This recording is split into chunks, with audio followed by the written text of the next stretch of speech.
오늘 우리가 함께 파헤쳐볼 기업, 바로 모나용평입니다. 한때 겨울 스키 시즌에만 의존하던 이 회사가 어떻게 사계절 내내 방문객을 끌어들이고 안정적인 수익을 창출하는 종합 리조트로 완벽하게 변신했는지 그 성장 스토리를 지금부터 하나씩 들여다보겠습니다. 자, 이 숫자부터 한번 보시죠. 480만 평. 이게 대체 뭘 의미하는 숫자일까요? 바로 모나용평이 가진 사실상 그 누구도 따라올 수 없는 어마어마한 자산의 크기입니다. 앞으로 우리가 이야기할 모든 성장의 가능성은 바로 이 거대한 땅 위에서 펼쳐집니다. 그래서 오늘 이 시간에는요. 먼저 모나용평이 어떻게 계절의 한계를 뛰어넘었는지 살펴볼 거고요. 그 다음엔 지금의 핵심 수익원인 분양 사업의 속살을 들여다보고 아무도 넘볼 수 없는 경쟁력의 원천은 무엇인지 파헤쳐 보겠습니다. 그리고 마지막으로는 미래 성장 계획과 함께 우리 투자자로서 가장 궁금해할 만한 핵심 질문들까지 속 시원하게 정리해 드릴게요. 자, 그럼 첫 번째 이야기부터 시작해 볼까요?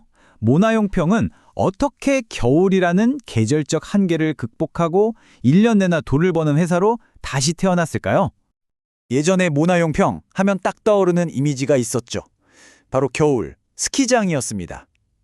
실제로도 매출 대부분이 눈 내리는 1분기에 몰려 있었고요. 하지만 지금은요, 완전히 다른 회사가 됐습니다. 사업 포트폴리오를 아주 영리하게 다각화하면서 계절에 따른 실적 변동성을 크게 줄이는데 성공한 거죠. 이 그래프를 보시면 그 변화가 한눈에 들어오실 겁니다. 과거엔 저렇게 1분기에 매출이 확 쏠렸지만 지금은 분기별 격차가 눈에 띄게 줄었죠. 특히 놀라운 건요. 대관령의 그 시원한 여름 날씨를 활용한 골프 사업 같은 것들이 대박을 치면서 이제는 오히려 여름이 새로운 성수기로 떠올랐다는 점이에요. 이게 바로 1년 내내 안정적인 운영이 가능해진 핵심 비결입니다. 그렇다면 현재 모나용평의 실적을 이끄는 가장 강력한 캐시카우는 과연 무엇일까요? 네, 바로 압도적인 수익성을 자랑하는 프리미엄 콘도 분양 사업입니다.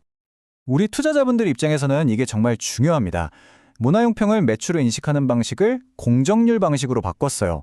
이게 뭐냐면 건물이 다 지어졌을 때 매출을 한 번에 빵 터트리는 게 아니라 공사가 진행되는 만큼 꾸준히 매출로 기록하는 방식이거든요. 덕분에 우리 투자자들은 실적이 언제 어떻게 반영될지 훨씬 더 안정적이고 투명하게 예측할 수 있게 된 거죠. 이 사업 모델이 진짜 영리한 게 그냥 아파트 짓고 파는 거랑은 차원이 다릅니다. 최고급 콘도를 기획해서 이걸 하나의 가치 있는 자산으로 분양하는 거예요. 그리고 이를 통해서 장기간에 걸쳐 안정적인 현금 흐름을 만들어내는 거죠. 단순한 부동산 개발이 아니라 가치와 브랜드를 파는 비즈니스라고 할 수 있습니다. 그리고 그 가치가 실제로 어떻게 증명되는지 이 한 문장이 모든 걸 말해줍니다. 당사 콘도는 분양가 대비 대부분 100% 이상 가격이 상승합니다. 보통의 콘도는 시간이 지나면 낡고 가격이 떨어지기 마련인데 모나용평의 프리미엄 콘도는 오히려 시간이 흐르면서 가치가 오르는 자산이 되고 있다는 뜻입니다. 자, 이 숫자 좀 보세요. 102%. 말이 102%지 이건 분양가보다 2배 넘게 가격이 올랐다는 얘기잖아요. 최근에 지어진 아폴리스 콘도가 바로 이런 기록을 세웠습니다. 이게 바로 모나용평이라는 브랜드가 가진 힘, 그리고 자산으로서의 가치를 명확하게 보여주는 증거입니다. 자, 그럼 이런 엄청난 성공은 대체 어디서 오는 걸까요? 지금부터는 모나용평만이 가진 그 누구도 흉내낼 수 없는 경쟁력의 비밀을 파헤쳐보겠습니다. 모나용평의 역사를 보면 대한민국 최초라는 타이틀을 계속해서 만들어 왔습니다. 1973년 대한민국 최초의 스키장으로 시작해서 평창 동계올림픽이라는 세계적인 무대의 중심에 섰고 이제는 바다 건너 일본으로까지 사업을 확장하고 있죠. 이 반세기에 걸쳐 쌓아온 역사와 브랜드 자체가 첫 번째 핵심 경쟁력입니다. 자, 이걸 한번 정리해 볼까요? 맨 처음에 봤던 480만 평이라는 압도적인 땅, 대한민국 최초라는 상징적인 브랜드 파워, 그리고 사계절을 완벽하게 활용할 수 있는 대관령의 독보적인 기후, 이 모든 것들이 합쳐져서 그 어떤 경쟁자도 쉽게 넘볼 수 없는 단단한 성을 쌓아 올린 겁니다. 경제학에서 말하는 바로 그 해자 모트죠. 이렇게 단단한 기반 위에서 모나용평은 과연 어떤 미래를 그리고 있을까요? 2030년을 향한 구체적인 성장 계획 한번 들여다보시죠. 미래 전략은 크게 두 갈래로 볼 수 있습니다. 하나는 기존에 잘하던 걸 더 잘하는 것, 즉 2030년까지 매년 새로운 리조트를 분양해서 안정적인 수익을 계속 만들어내는 거고요. 또 다른 하나는 새로운 먹거리를 찾는 겁니다. 일본 골프장을 인수해서 해외로 나가고 산악자전거 월드시리즈 같은 글로벌 스포츠 이벤트를 유치하고 또 식품 사업까지 아주 다각도로 성장을 준비하고 있습니다.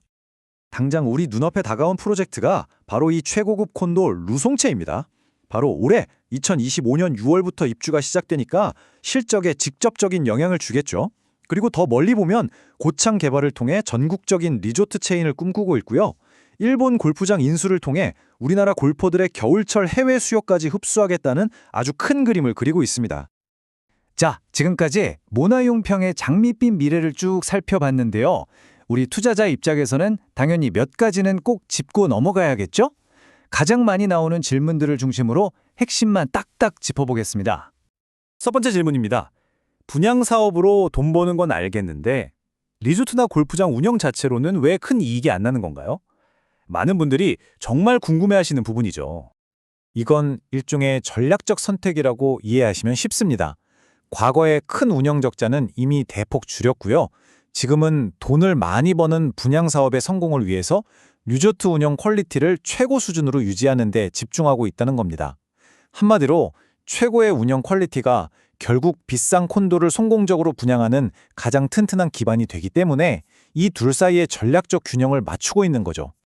그리고 두 번째 질문입니다. 최근에 경영진이 바뀌었는데 이러면 회사 방향이 달라지는 거 아닌가요? 이것도 아주 중요한 체크포인트입니다. 결론부터 말씀드리면 큰 틀은 그대로 갑니다. 오히려 더 공격적으로, 더 똑똑하게 사업을 추진할 계획인데요. 핵심은 바로 완판 전략입니다. 무리하게 분양가를 높여서 이익을 극대화하기보다는 시장 상황에 맞는 가격으로 확실하게 다 팔아서 완판 신화를 이어가겠다는 겁니다. 이게 개별 프로젝트의 성공을 넘어 모나용팽이라는 브랜드 단지 전체의 가치를 끌어올리는 훨씬 더 현명한 전략인 거죠. 자, 정리해보겠습니다. 모나용평은 겨울왕국에서 4계절의 제국으로 확실히 체질 개선에 성공했습니다. 그리고 2030년을 향한 청사진도 아주 구체적이죠. 이제 우리에게 남은 질문은 이것 하나입니다. 과연 모나용평은 이 원대한 비전을 흔들림 없이 현실로 만들어낼 수 있을까요? 앞으로의 행보를 계속해서 지켜볼 필요가 있겠습니다. 본 분석 내용은 종목 추천을 위한 것이 아닙니다. 투자 판단을 위한 근거 자료로 적합하지 않을 수 있으며 모든 투자 판단의 책임은 투자자 본인에게 있음을 알려드립니다.